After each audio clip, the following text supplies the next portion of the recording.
Tah warga Jawa Baratnya bejakeun tah kasih Bapak Adel anu bolak-balik ngalaporkeun Kang Dede Mulyadi ti mimiti ka Komnas HAM, ka polisi, tuluy erek deui cenah ka Kemendagri.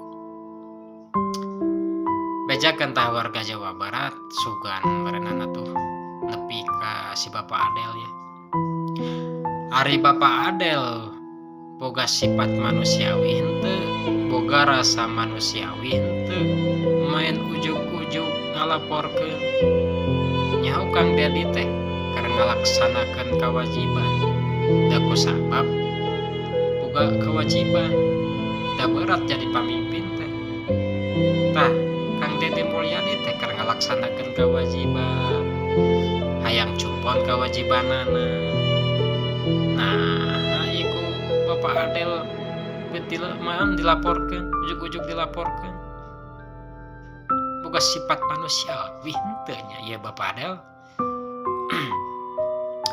Ya, mun kitu tah kade bakal kaasup nu kitu teh. Ngabogaan rasa iri, dengki, hasud jeung nu lain goreng sajena teh.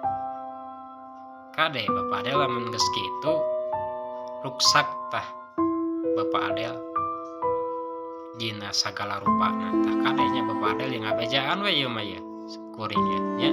Tah sakitu warga Jawa Barat tah bejakeun ka si Bapak Adel.